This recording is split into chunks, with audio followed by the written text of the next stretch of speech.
نحمده ونصلي على رسول كريم أما بعد فأعوذ بالله من الشيطان الرجيم رب اشرح لي صدري ويسر لي أمري واحلل عقدة من لساني يفقهوا قولي۔ السلام علیکم ورحمۃ اللہ وبرکاتہ۔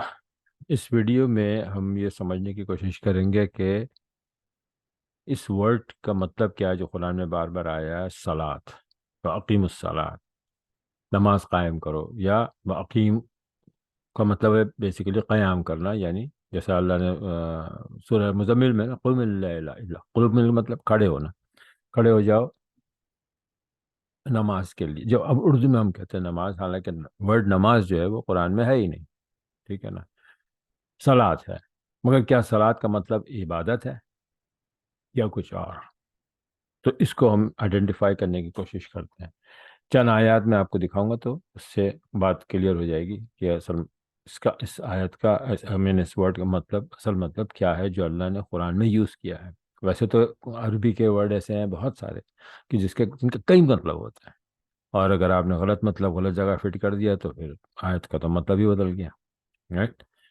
تو اب ہم کرتے یہ ہیں کہ ہم چند آیات کو دیکھتے ہیں، ٹھیک ہے؟ سب سے پہلے یہ آیت میں دکھاتا ہوں کہ یہاں پہ یہ سورہ احزاب کی آیت ہے، آیت نمبر 56۔ اعوذ باللہ من الشیطان الرجیم، ان اللہ و ملائکتہ یصلون علی النبی یا ایھا الذین آمنوا صلوا علیہ وسلموا تسلیما۔ کیا مطلب ہے؟ یا انگلش میں بھی ہے، اردو میں بھی ہے۔ اللہ تعالیٰ اور اس کے فرشتے نبی پر رحمت بھیجتے ہیں۔ اچھا، یہاں پہ بھی یہ رحمت کا جو ورڈ ہے یہ ترجمہ صحیح نہیں ہے، وہ ابھی تھوڑی دیر میں دوسری آیت سے میں بتا دوں گا۔ تو پھر یہاں آگے کیا کہا گیا کہ اے ایمان والو تم بھی ان پر درود بھیجو اور خوب سلام بھی بھیجتے رہا کرو۔ یہ مطلب بھی فٹ نہیں بیٹھتا ہے یہاں پہ، وہ بھی ابھی دکھاتا ہوں۔ دوسری آیت میں اسی لیے دکھا رہا ہوں، یہ ویڈیو بنائی اسی لیے رہا ہوں۔ تو اب یہاں پہ تو اگر یہ مطلب نہیں ہے تو پھر کیا ہے؟ یصلون علی النبی، اچھا اللہ بھی صلات بھیج رہا ہے نبی پہ؟ تو اگر صلات عبادت ہے یا نماز پڑھنا عبادت ہے تو اللہ کیا عبادت کر رہا ہے نعوذ باللہ نبی کی؟ نہیں، ایسا ہو ہی نہیں سکتا، یہ تو کفر ہے۔ تو پھر کیا چیز ہے یہ صلاح جو اللہ نبی پہ بھیج رہا ہے؟ یہ رحمت نہیں ہے، یہ بھی میں بتا دیتا ہوں۔ تو یہ کچھ اور ہے، ٹھیک ہے؟ اور ملائکہ بھی بھیج رہے ہیں، رائٹ؟ اور اللہ ہم سے کہہ رہا ہے کہ اے ایمان والو تم بھی جو ہے وہ رسول پہ صلو علیہ، تو صلات بھیجو۔ اچھا، اگر اللہ ہم سے کہہ رہا ہے کہ صلات بھیجو، اور ان ریٹرن ہم کیا کر رہے ہیں؟ نبی نے ہم کو صلات بھیجنے کا کیا طریقہ بتایا؟ سب سے بہترین طریقہ وہ ہے کہ جو درود جو ہے، درود شریف جس کو کہتے ہیں ابراہیمی، درود ابراہیمی، جو نماز میں حضور نے ہمیں تلقین کری ہے، بتا دیا کہ نماز میں تو سب سے امپورٹنٹ وہی ہوا نا۔ تو وہ پھر ہم درود کیسے بھیج رہے ہیں؟ حضور کو ذرا پڑھیں اس کو۔ ہم کیا کہتے ہیں؟ اللہم صلی علی محمد، ہے نا؟ اچھا، اللہ ہم سے کہہ رہا ہے کہ صلات بھیجو، اور ہم پلٹ کے اللہ سے کہتے ہیں کہ نہیں آپ بھیج دیجیے، اللہم صلی علی محمد، اے اللہ تو بھیج دے سلام، امین صلات نبی پہ۔ تو یہ تو نافرمانی نہیں ہو گئی کہ اللہ جب ہم سے کہہ رہا ہے؟ میں مثال دیتا ہوں کہ اگر میں کسی گھر میں ڈرائیور ہوں اور گاڑی کا مالک آ کے مجھ سے کہتا ہے کہ وہ بھائی گاڑی بہت گندی ہو رہی ہے، دھو دو ذرا اس کو، تو میں اس کا جواب دوں کہ نہیں بھائی میں نہیں دھو رہا، تم خود دھو لو، تو میرا کیا اشر ہوگا؟ لات مار کے نکال دے گا وہ گھر سے باہر، نوکری سے، ہے نا؟ تو ہم نافرمانی تو نہیں کر سکتے نا اللہ کی۔ اللہ ہم سے کہہ رہا ہے کہ صلات بھیجو، ہم پلٹ کے اللہ سے کہہ رہے ہیں کہ اللہم صلی علی محمد، تو اس کا مطلب ہے کہ ہم صلات بھیج ہی نہیں سکتے۔ صلات کچھ ایسی چیز ہے جو ہم نبی پہ نہیں بھیجتے، بلکہ اللہ جو ہم سے کہہ رہا ہے نا کہ تم بھیجو، اللہ کہہ رہا ہے تم ریکمینڈ کرو، بھیجوں گا میں۔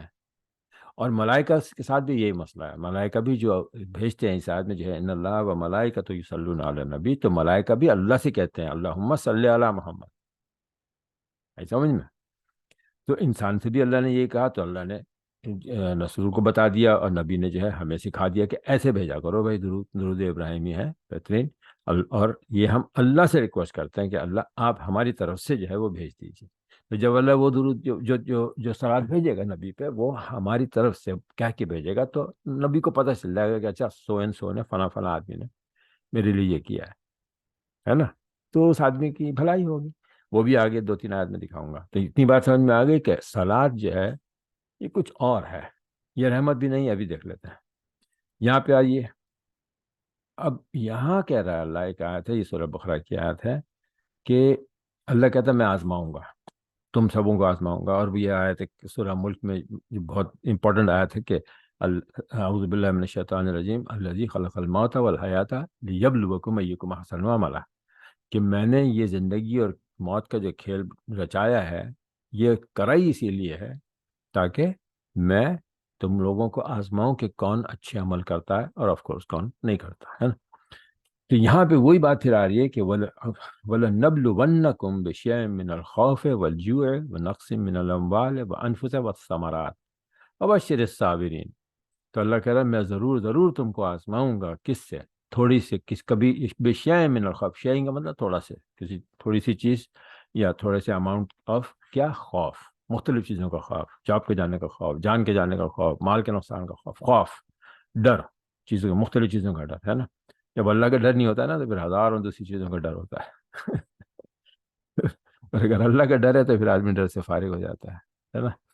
تو یہ اللہ کہتا ہے میں تمہیں ڈرا کے آزماؤں گا. پھر والجوع، بھوک سے، وہ نقص من الاموال، مال کے نقصان سے، بزنس خراب ہو گیا، مال لوٹ گیا، کوئی دھوکہ دے کے پیسے لے کے بھاگ گیا. والانفس سے، اپنی جانوں کے اس سے، بیماری، سخت بیماری، ہارٹ اٹیک ہو رہا ہے، بیمار، کینسر ہو گیا، کیا کرے آدمی، پریشان ہے نا. والثمرات، انسان کا ثمر کیا ہوتا ہے؟ اس کی اولاد. اللہ کہہ رہا ہے میں اولاد سے بھی تمہیں آزماؤں گا. اور جو صبر کرے گا ان مصیبتوں کے وقت میں، وبشر الصابرین، تو ان کو آپ بشارت دے دیجئے، خوشخبری سنا دیجئے کہ وہ کامیاب ہو گئے. اب یہاں غور سے دیکھیں، الذین اذا اصابتهم مصیبت. اچھا، ان ساری چیزوں کو، یہ جو ہے آزمائش جو ہے نا، اللہ نے ان کو انسان کے لیے کیا کہا؟ مصیبت. مصیبت کا ورڈ کیا ہے کہ جو پرابلم کر رہے ہیں، کچھ بھی کر رہے ہیں. ہمارے لیے تو پرابلم ہی ہے نا بھائی، اب جاب چلی گئی، پیسے نہیں ہے تو مصیبت ہی آ گئی نا. تو یہ ہے. تو یہاں پہ اللہ نے مصیبت کا ورڈ یوز کیا کہ الذین اذا اصابتهم مصیبت، وہ لوگ کہ جن کے اوپر مصیبت آ جاتی ہے، قالو، وہ کہتے ہیں، کیا کہتے ہیں؟ وہی اب ایک اور ایک پوائنٹ یہاں میں کلیئر کروں گا کیونکہ میں نے ایک ویڈیو دیکھا تھا، اس نے بہت غلط ترجمہ کیا ہوا تھا. یہاں پہ ہے قالو، منہ سے آدمی کہتا ہے، پڑھتا نہیں ہے، منہ سے کہے گا. وہ کیا کہے گا؟ انا للہ و انا الیہ راجعون. اب یہاں اللہ کا ذکر ہے نا، یعنی اس کا مطلب کیا ہے کہ میں اللہ کی وجہ سے ہوں اس دنیا میں. انا للہ، میں اللہ کے لیے ہوں، وہ انا الیہ، اور میں اسی کی طرف راجعون، واپس پلٹ کے جاؤں گا. نا کسی نے ترجمہ اس کا کیا، ویڈیو چلایا کہ لوگ غلط سمجھتے ہیں، اس کا مطلب یہ ہے کہ انا للہ و انا الیہ راجعون سے مراد ہے کہ رجوع کریں گے قرآن کی طرف. تو یہ میں اس کو اس طرح سمجھاتا ہوں کہ میں اگر ایک بچہ کہتا ہے کہ بھائی میں نے ڈیڈی سے پیسے مانگے تھے مگر انہوں نے نہیں دیے. اب انہوں نے، یہاں پہ ڈیڈی دوبارہ نہیں کہا گیا، بات ڈیڈی کی ہو رہی ہے، تو یہاں پہ انہوں نے کہہ دیا خالی کہ انہوں نے نہیں دیے یا انہوں نے مجھے دے دیے، یا ہے نا. تو یہاں پہ جو ہے پہلے تو نام لے کے آئیڈینٹیفائی کیا جاتا ہے کسی بھی آدمی کو کسی بھی عمل میں، پھر اس کا نام دوبارہ نہیں لیا جاتا، پھر اس کو ان کو ایسا بولا جاتا ہے نا. یہاں پہ بھی وہی ہے کہ انا للہ ہے، یہاں بات ہو رہی ہے اللہ کی. تو ہم اللہ کے لیے ہیں، اور اسی الہی سے مطلب ہے اسی کی طرف، قرآن کی طرف، اسی کی طرف. اب اسی کی طرف یہ آپ مطلب سمجھ سکتے ہیں کہ اللہ کی طرف واپس لوٹ کے جائیں گے مرنے کے بعد، یا پھر زندگی میں اس سے رجوع کریں گے، کنسلٹ کریں گے، تو وہ قرآن ہے. اس معنی میں ہو سکتا ہے آپ اس کو، لیکن یہاں پہ یہ الہی سے مراد اللہ ہے، قرآن نہیں. اللہ، ٹھیک ہے، کیونکہ اللہ کی طرف لوٹ کے جائیں گے. اب اچھا، میں اس یہ جو میں سمجھانا چاہ رہا تھا ابھی وہ بات آگے نکل جائے گی، تو ہم اس واپس ادھر آ جاتے ہیں سلاد کی طرف. اچھا، تو جب مصیبت آتی ہے، تو پھر جب ایسا ہوتا ہے، جب آدمی یہ کہتا ہے مصیبت کے وقت انا للہ و انا الیہ راجعون، تو کیا ہوتا ہے؟ اللہ کہتا ہے کہ اولئک علیہم صلوات من ربہ و رحمہ. سیدھا میں نے کہا تھا نا کہ صلوات اور رحمت الگ چیز ہے، ایک نہیں ہے. اللہ یہاں پہ کیا کہہ رہا ہے کہ یہی وہ لوگ ہیں جن کے اوپر علیہم صلوات من ربہم، صلوات پلورل ہے صلات کا، تو صلات یا صلوات بھیجی جاتی ہیں رب کی طرف سے، ان کے رب کی طرف سے، اور رحمت بھیجی جاتی ہے. اگر یہ ایک ہی ورڈ ہوتا تو دو بار کہنے کی ضرورت نہیں تھی.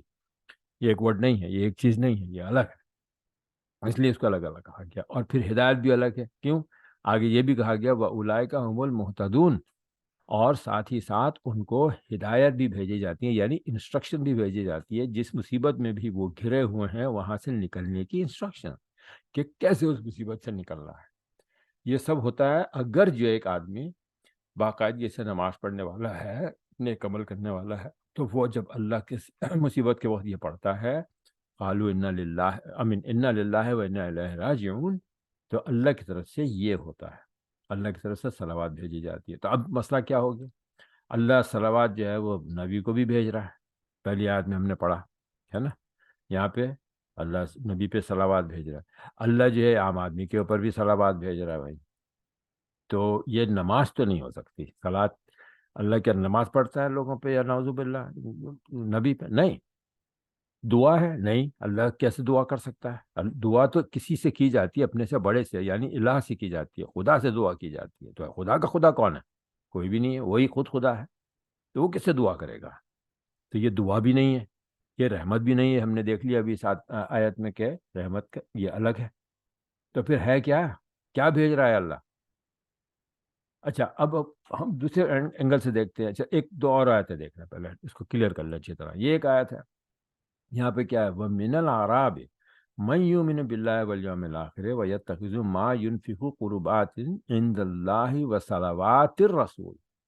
اچھا یہاں آپ دیکھیں، یہاں پہ مطلب پھر یہاں کچھ اور مطلب یہاں پہ کر دیا جاتا ہے کہ جو لوگ کرتے ہیں کہ وہ اپنے جو مال جو خرچ کرتے ہیں تو وہ کیا چاہتے ہیں کہ، اور قیام کے پر ایمان رکھتے ہیں، اور جو کچھ خرچ کرتے ہیں اس کو عند اللہ، یعنی اللہ کا قرب حاصل ہونے کا ذریعہ اور رسول کی دعا کا ذریعہ بناتے ہیں۔ اب اس آیت میں جو ہے رحمت کر دیا گیا تھا یہاں پہ، صلوات یہاں پہ جی صلوات میں ربی یہاں پہ جو ہے نا کہ رحمت ہے، یہ غلط ہو جاتا ہے یہاں پہ۔ یہ پہلی آیت میں تھا نا کہ وہ اللہ تم رحمت بھیجتے ہیں، یہ اللہ جو ہے صلوات بھیجتا ہے مطلب رحمت بھیجتا ہے۔ اب اس آیت میں صلوات کا مطلب یہاں پہ آ گیا کہ رسول کی دعا، اور رسول کی دعا تو کیا یہ دعا ہے کہ رحمت ہے؟ کیا ہے صلوات؟ یہاں پھر کنٹرڈکشن ہو جاتا ہے نا۔ تو صلوات کچھ اور ہے، نہ یہ رحمت ہے یا نہ دعا ہے اس کو سمجھنا ہے، ٹھیک ہے؟ اب اور اس کو غور سے سمجھتے ہیں۔ تو اللہ کہہ رہا ہے یہاں پہ کہ ہاں جو وہ خرچ کرتے ہیں وہ یقیناً اللہ کے قرب حاصل ہوتا ہے ان سے، اس کو اللہ کے راستے میں خرچ کریں گے آپ فی سبیل اللہ، فی سبیل اللہ، تو اس سے اللہ کا قرب حاصل ہوتا ہے، اور ایک نفل عبادت ہے۔ سیدخلہم اللہ فی رحمتہ، تو پھر اس کے بعد کیا ہوگا؟ اللہ ان کو اپنی رحمت میں وہ کرے گا۔ پھر ایک اور آیت ہے وہ یہاں پہ آتا ہے کہ سورہ توبہ کے اندر کہ خذ من، اللہ جو ہے حضور صلی اللہ علیہ وسلم سے کہہ رہا ہے خذ من اموالہم صدقۃ، آپ ان لوگوں سے جو لوگ صدقہ دے رہے ہیں اپنے مال کا وہ لے لیجیے، تطہرہم و تزکیہم، تو تاکہ وہ آپ ان کو پاک کرے اور آپ ان کو ان کا تزکیہ کریں، وہ بھی پاکی کا ہی ہوا ہے ورڈ ہے۔ بیہا، بیہا مطلب اس مال سے، صدقہ سے، صدقہ سے آدمی کا مال بھی پاک ہوتا ہے، آدمی خود بھی پاک ہوتا ہے نا۔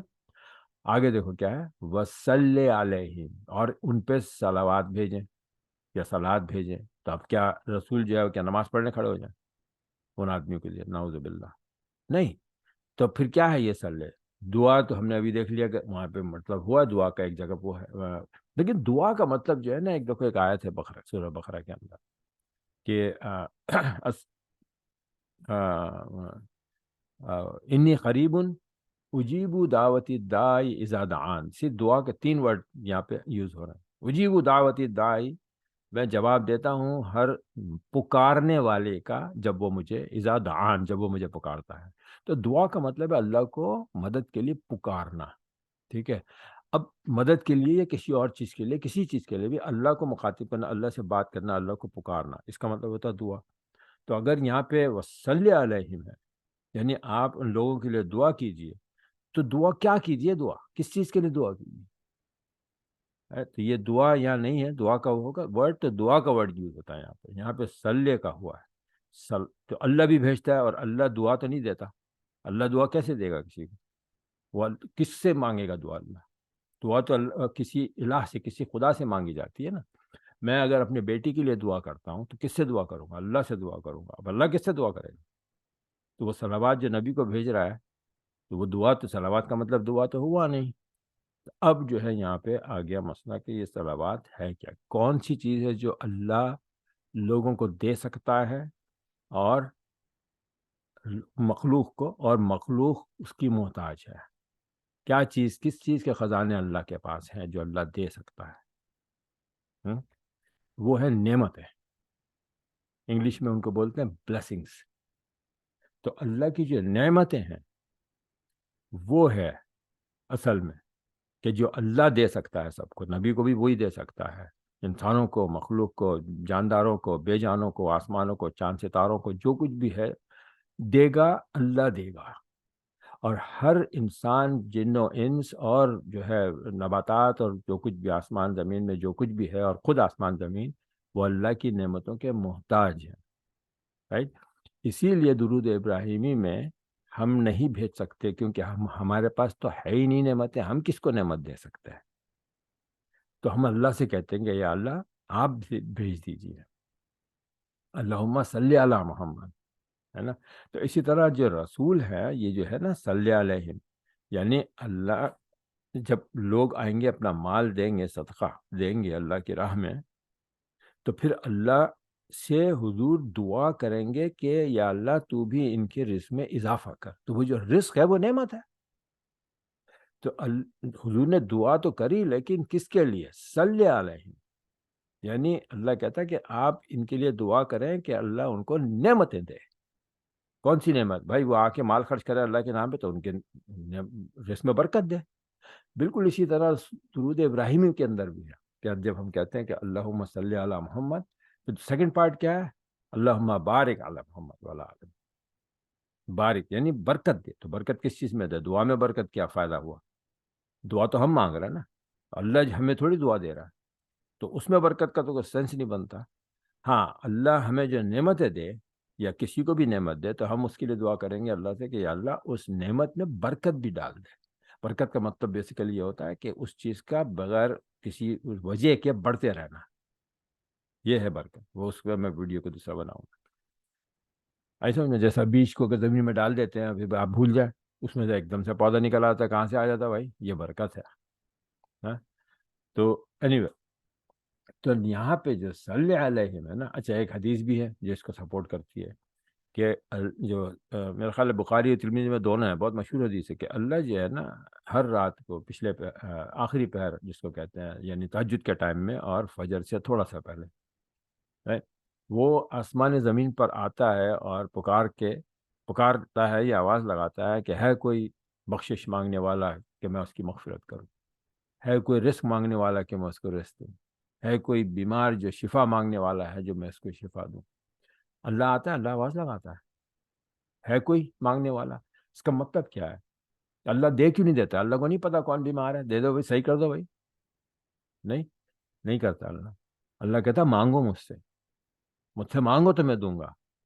اللہ کو مانگنا پسند ہے. اچھا, اللہ کو پتا ہے یہ شیطان مردود جو ہے نا یہ ہم کو مانگنے سے بھی روکے گا, تو اللہ نے 5 وقت کی نماز کا وہ جو ریچول ہے, رائٹ, جس کو ہم صلات کہتے ہیں, وہ نہیں ہے صلات, وہ ایک ریچول ہے اللہ کے سامنے کھڑے ہو کے اللہ سے اس کی نعمتیں مانگنے کا.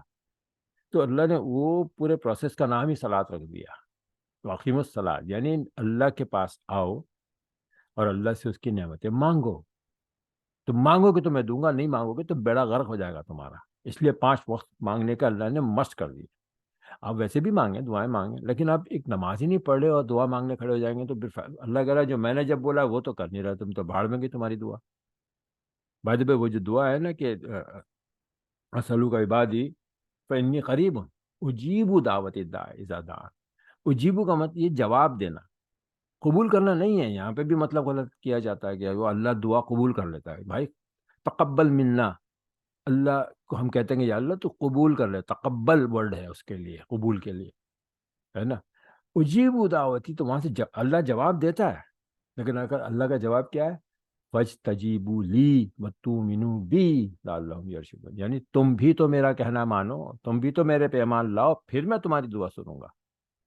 صاف کہہ دیتا ہے اللہ, جواب دیتا ہے کہ نہ, تم نماز نہیں پڑھتے, تم حلال کے نہیں, تم حرام کما رہے ہو, تو میں تمہاری دعا کیوں سنوں بھائی؟ تو جواب تو دیا اللہ نے, مگر نیگیٹو جواب آ گیا. پازیٹیو کہاں ہے؟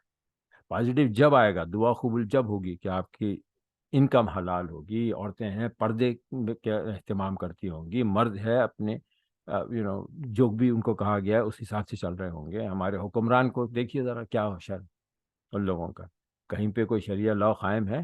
کس کی دعا سنے گا؟ اگر اللہ ہر ایک کی دعا سن رہا ہوتا تو آج یہ حال ہوتا ہمارے ملک کا, ہمارے لوگوں کا. پاکستان کے مسلمانوں کا کیا حشر ہوا ہے؟ تو یہ دعا، ہر دعا قبول ہو رہی ہے اس لیے ہو رہا ہے؟ نہیں، اللہ تو غصے میں ہے، کوئی دعا کسی کی قبول نہیں ہو رہی ہے، سب بدماشی میں لگے ہوئے ہیں، ہم سب، انکلوڈنگ می، ایوری بڈی۔ تو بات یہ ہے کہ یہ مطلب جو ہے نا، قرآن کو پڑھ کے صحیح مطلب اس کا سمجھنے کی کوشش کرنی چاہیے۔ تو اب سمجھ میں آ گیا کہ صلو علیہ وسلم تسلیما جو ہے نا، صلو علیہ، ان اللہ و ملائکۃ یصلون علی، تو اللہ بھی بھیجتا ہے، لیکن اللہ نعمت بھیجنے کا اختیار رکھتا ہے، اس کے پاس نعمتوں کے خزانے ہیں تو وہ بھیج سکتا ہے، پوری دنیا کو بھیج سکتا ہے، پوری کائنات کو بھیج سکتا ہے نعمتیں۔ ہم اس کی نعمتوں کا محتاج ہیں، تو ہم مانگتے ہیں نعمت۔ صلات میں جب کھڑے ہوتے ہیں تو اللہ سے ہم کیوں کھڑے ہوتے ہیں، کیا کر رہے ہوتے ہیں ایکچولی ہم؟ اچھا، اب یہاں پہ غور کرنے کے بعد یہ ہے کہ بھائی کہاں پہ ہم نے کیا کیا؟ نماز میں پڑھا تو ہم ہاتھ باندھ کے کھڑا ہوا، سورہ فاتحہ جو ہے وہ ضروری ہے، آیت اگر آپ نہ بھی پڑھیں کوئی اور، مسٹ کیا ہے سورہ فاتحہ۔ اب سورہ فاتحہ کو ذرا انالائز کر لیجئے کہ وہ کیا ہے۔ اعوذ باللہ من الشیطان الرجیم، بسم اللہ الرحمن الرحیم، الحمد للہ رب العالمین الرحمن الرحیم مالک یوم الدین ایاک نعبد و ایاک نستعین۔ یہاں تک تو اللہ کی تعریف بھی کر دی، اور اللہ کے سامنے ہم نے سر خم بھی کر دیا کہ بھائی تیری عبادت کرتے ہیں اور تیرے ہی سے مدد مانگتے ہیں ہم، اور تیرے سے ہی مانگیں گے۔ تو اب مانگ رہے ہیں یہ اہدنا الصراط المستقیم، اب تو ہمیں سیدھا راستہ دکھا دے بھائی، تو ہی دکھا سکتا ہے۔ یہ سیدھا راستہ کیا ہے؟ جنت میں جانے کا۔ تو یہ آخرت مانگی نا اپنے اللہ سے۔ اللہ تو ایک جگہ اور ہے قرآن میں دعا ہے کہ ربنا آتنا فی الدنیا حسنۃ وفی الآخرۃ حسنۃ وقنا عذاب النار۔ تو اللہ کہتا ہے پہلے دنیا بھی تو مانگو، دنیا میں بھی تو جی رہو، یہاں کی نعمتیں بھی تو مانگو مجھ سے، میں دوں گا۔ وہ کہاں ہے پھر نماز میں؟ اب رکوع کیا، سبحان ربی العظیم، کھڑے ہو گئے، سجدے میں گئے، سبحان ربی الاعلیٰ، بیٹھ گئے، پھر دوبارہ سجدہ کیا، سلام پھیرا، نماز ختم۔ اللہ سے مانگا ہی نہیں، دنیا کا تو کوئی چیز نہیں مانگی ہم نے۔ اب میں آپ کو ایک مثال دیتا ہوں کہ اگر میں کہیں پہ جاب کرتا ہوں، اب میں چاہتا ہوں کہ میں اپنے مینیجر سے جا کے ریس کی بات کروں، اب میں اس کے پاس جاتا ہوں اور ادھر ادھر السلام علیکم، وعلیکم السلام، کیا حال ہے بھی بچے، ٹھیک ہے، سب کو صحیح ہے، اچھا ہو، ٹھیک ہے، واپس آ گئے، میں مانگنا ہی بھول گیا، ریس کی بات کرنا ہی بھول گیا، تو کیا مینیجر خود بخود ریس دے دے گا مجھے؟ وہ کیوں دے گا بھائی؟ میں نے تو مانگا ہی نہیں، ہے نا؟ اسی طرح جب ہم نماز چاہتے ہیں کہ یار یہ تو ایک بس ایک ریچول ہے، ایک عبادت ہے، زبردستی ہے، فرض ہے، بس دھڑا دھڑ پڑا، جانے مت پھینکا، چلے گا۔ آپ کے ذہن میں اگر یہ ہے ہی نہیں کہ اللہ نے یہ چیز ہم کو فرض اس لیے کری ہے کہ ہم اللہ کے سامنے کھڑے ہو کے اس سے اس کی نعمتیں مانگیں، تو پھر کیا چیز کا وہ چیز کام ہی نہیں کرے گی؟ نماز اسی لیے ہماری کام نہیں کر رہی ہے۔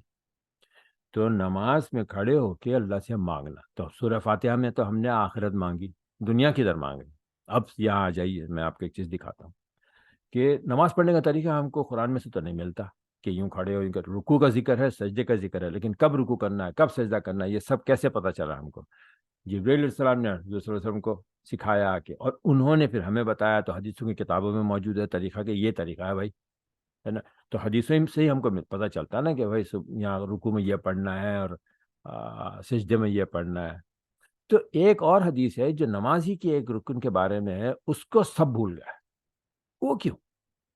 اب میں آپ کو دکھاتا ہوں۔ بات یہ یاد رکھنا کہ شیطان ہمیں نیک کاموں سے کرنے کو بھلا دیتا ہے، جیسا سورہ کہف میں ہے کہ یوشع ابن نون جو موسیٰ علیہ السلام کے ساتھ تھے، جب مچھلی پانی میں چلی گئی تھی تو موسیٰ علیہ السلام نے کہا بھائی مجھے کھانا دے دو، بھوک لگی ہے، تو پھر انہوں نے کہا، ان کے جو خادم تھے، کہ یار وہ میں نے آپ کو بتانا بھول گیا کیونکہ شیطان نے جو ہے مجھے بھلا دیا، کہ مچھلی تو پانی میں چلی گئی، ہے نا؟ تو شیطان ہمیں بھلا دیتا ہے، اس بات کا خیال رکھیے، شیطان ہے ہمیں بہت ساری نیک عمل کرنا بھلا دیتا ہے، ہم ارادہ کرتے ہیں پھر ادھر ادھر دماغ ہو بھول گئے، یہ شیطان کا بڑا کارنامہ ہے سالے۔ تو anyway، تو کیا چیز بھلا دی، کیا چیز ہم مسلمانوں کے ذہنوں سے نکل گئی آج؟ وہ یہ دعا ایک ہے جو یہاں پہ ہے، وہ میں آپ کو دکھا دیتا ہوں۔ یہ دعا بخاری میں بھی ہے، ترمذی میں بھی، اور دوسری کتابوں میں بھی ہے، ترمذی کا مجھے نہیں پتا مگر اور کتابوں میں موجود ہے، بخاری میں موجود ہے، یہ مجھے معلوم ہے، میں نے لکھ کے بھی رکھا ہے، پتہ نہیں کہاں گیا وہ حدیث نمبر وغیرہ، ویسے انٹرنیٹ پہ آپ دیکھیں گے آپ کو مل جائے گی۔ یہ دیکھ لیجیے، یہ پڑھ لیجیے کہ دو سجدوں کے درمیان کی دعا، یہ ہے جو ہمیں دنیا مانگنے کی دعا ہے، یہ نماز کے اندر جس کی تاکید کی گئی ہے، حضور یہ سنت ہے، حضور صلی اللہ علیہ وسلم پڑھتے تھے، یہاں پہ دیکھیں ذیل کی دعا پڑھنا ضروری ہے، اطمینان سے بیٹھے بغیر فوراً دوسرے سجدے میں چلے جانا خلاف سنت ہے۔ سنت ہے، حضور صلی اللہ علیہ وسلم نے یہ دعا ہمیں تعلیم فرمائی ہے اور کہا ہے کہ یہ دعا پڑھا کرو دو سجدوں کے بیچ میں۔ کیوں؟ اس لیے کہ یہ وہ جگہ ہوتی ہے جہاں بندہ اللہ کے سب سے قریب ترین ہوتا ہے، اور دعا کی قبولیت کے بہت چانس ہوتے ہیں۔ نماز بھی آپ پڑھ رہے ہیں تو اب یہ دعا کیا ہے؟ یہ ہے اللہ اعوذ باللہ من الشیطان الرجیم، اللہم اغفر لی ورحمنی وجبرنی ورفعنی وحدنی وعافنی ورزقنی، رائٹ؟ تو اس کو چھوٹا کروں گا، ٹھیک ہے نا؟ تو کیا مطلب ہے اس کا کہ اے اللہ وغفر لی، مجھے بخش دے، ورحمنی، مجھ پر رحم فرما، اور وجبرنی، میرا نقصان پورا کر۔ تو یہ آخرت کی دعا تو نہیں، دنیا کی ہے نا۔ ورفانی، میرا نام اونچائی، میرا بلندی عطا فرما، ٹھیک ہے نا؟ وحدنی، مجھے ہدایت دے، دنیا کے لیے مانگیں گے نا۔ وعافنی، حفاظت کر میری دنیا کے اندر، ٹھیک ہے؟ ورزقنی، مجھے رزق عطا فرما۔ تو یہ ساری چیزیں آپ سجدے کے اندر، بیچ سجدے، دو سجدوں کے بیچ میں بیٹھ کے اللہ سے دعا مانگتے ہیں، اور یہ ہے وہ اصل جس کا نام دیا گیا ہے صلاۃ، یعنی اللہ کی نعمتیں مانگنا۔ یہ پروسیس جو ہے نا نماز، یہ پروسیس ہے ایک جس کو ہم نماز کہتے ہیں، یا اللہ نے اس کا نام صلاۃ ہی رکھ دیا، لیکن میں یہ سمجھانے کی کوشش کر رہا ہوں کہ اس پروسیس کے اندر اصل صلاۃ کیا چیز ہے؟ وہ یہ ہے کہ اللہ کی نعمتیں مانگنا۔ اب آپ یہ سوچئے کہ اس پوائنٹ آف ویو سے، اس مائنڈ سیٹ سے آپ جاتے ہیں نماز پڑھنے کہ یار فجر کی تو ہو گئی، اب کام کر رہے ہیں، کوئی مسئلہ آ گیا، کوئی پریشانی ہے۔ اب آپ کو سوچنا چاہیے، مجھے بھی، سب کو، اب ہمیں یہ سوچنا چاہیے کہ یار چلو ظہر کی نماز آئے گی نا، میں اللہ سے مدد مانگوں گا۔ ہمیں انتظار کرنا چاہیے نماز کا، کہ نماز کا ٹائم آنے والا ہے، تیاری کرو، وضو کرو اچھی طریقے سے، ویٹ کرو نماز کا، جیسی نماز شروع ہو تو کھڑے ہو گئے اللہ کے سے مانگنے کے لیے۔ کیوں؟ ہمیں پتا ہے کہ وہ آخری پہر میں بھی آتا ہے، تو وہ کہتا ہے مانگو تو میں دوں گا، چلو مانگتے ہیں۔ تو یہ آپ لوگوں کو چاہیے کہ مائنڈ سیٹ بنا لیں کہ بھائی یہ نماز اللہ کی عبادت یا کوئی اللہ کے سامنے صرف سجدے کرنا اللہ کی بڑائی کرنے کے لیے نہیں ہے۔ اللہ نے ہم پہ یہ فرض کیے کہ یہ ہم کرتے رہیں تاکہ اللہ ہمیں اپنی نعمتیں دیتا رہے، یا ہمارے بینیفٹ کے لیے ہے۔ تو آپ، اور وہ بھی اس پوائنٹ آف ویو سے کہ آپ لٹرلی، جیسے نماز میں کہتے ہیں خضوع، خشوع ضروری ہے نا۔ مومن کی نشانی کیا ہے؟ الذین هم عن صلاتهم خاشعون۔ سب سے پہلی جو ہے سورہ مومنون کی پہلی آیت کیا ہے؟ کہ نماز، وہ لوگ کہ جو نماز میں خشوع رکھتا ہے۔ خشوع یعنی سارا دھیان، فوکس، کمپلیٹ فوکس آن اللہ اینڈ ٹاکنگ ٹو اللہ۔ کیا آپ مانگ رہے ہیں، کیا بول رہے ہیں، کیا آیاتیں پڑھ رہے ہیں، سورہ فاتحہ پڑھ رہے ہیں، ایک لفظ کے معنی معلوم ہونے چاہیے، سارا دھیان میں ہونا چاہیے۔ یہ جو دعا ہے یہ یاد کریں، اس کا مطلب کے ساتھ اس کو یاد کریں، اور دونوں سجدوں کے بیچ میں بیٹھ کے آرام سے اللہ سے مانگے جیسے اللہ آپ کو دیکھ رہا ہے۔ یاد ہے وہ ڈیفینیشن احسان کی کہ جبرائیل علیہ السلام نے حضور سے پوچھا تھا؟ کیا ہے احسان؟ وہ یہ ہے کہ یا تو آپ یہ تصور کریں کہ آپ اللہ کو دیکھ رہے ہیں، اور وہ تو ہو نہیں سکتا، تو کم از کم اتنا تو تصور کریں کہ اللہ آپ کو دیکھ بھی رہا ہے، سن بھی رہا ہے، سامنے کھڑا ہے، اپنی آنکھیں بند رکھیں اور تصور کریں کہ اللہ آپ کو دیکھ رہا ہے، اور آپ جو بول رہے ہیں وہ سن رہے، تو آپ مانگیں نا اس سے۔ اللہ غنی و انتم فقراء، اللہ غنی ہے، اللہ کی کسی محتاجی نہیں ہے اللہ کو، لیکن ہمیں محتاجی ہے اللہ کی، ہم غریب ہیں، ہم فقیر ہیں اللہ کے، اس لیے اللہ کہتا ہے مانگو مجھ سے۔ تو یہ 5 وقت کی نماز ہماری بہتری کے لیے ہے کہ ہم جا کر اللہ کے سامنے کھڑے ہو کر اس کی نعمتیں مانگیں، وہ دے گا، مانگنے کے بعد دے گا۔ وہ اس میں بھی شرائط ہے کہ اچھا، اگر آپ کے ذہن میں یہ بات آ جائے لوگوں کے، رائٹ، اور وہ بولے یار یہ تو بہت اچھی بات ہے، تو اب ہم باقاعدگی سے تو اب نماز کی پابندی ہو گئی 5 وقت کی نماز اب آدمی خود اپنے لالچ میں جا کے پڑھے کہ یار جلدی سے عصر کا ٹائم ہو رہا ہے بھائی، پھر مانگو، چلو مانگیں گے تو اللہ دے گا، نہیں تو دے گا ہی نہیں۔ اور پھر جو مانگے بغیر ملتا ہے وہ کہاں سے ملتا ہے معلوم؟ وہ اللہ سے نہیں ملتا۔ وہ جب آپ اللہ کی نافرمانی کر رہے ہیں، آپ نماز نہیں پڑھ رہے، اور پھر آپ کو مل رہا ہے، وہ شیطان کی طرف سے مل رہا ہے۔ کبھی مت سوچنا کہ اللہ برکت، اللہ کیوں دے گا، آپ اس کے کہنے نہیں مان رہے تو اللہ کہاں سے دے گا آپ کو؟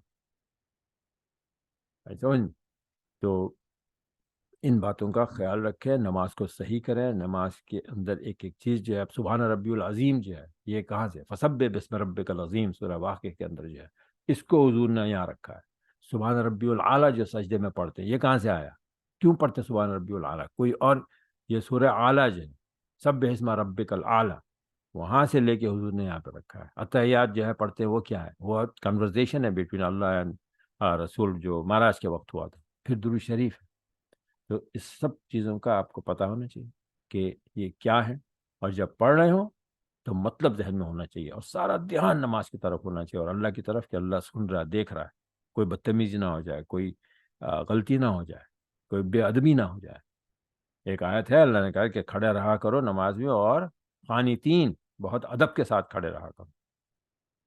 یہ نہیں کہ کان کھجا رہے ہیں، ناک کھجا رہے ہیں، انگلی کر رہے ہیں ناک میں، بےہودگی، الٹی سیدھی حرکتیں نہیں، بالکل اسٹریٹ ادب کے ساتھ۔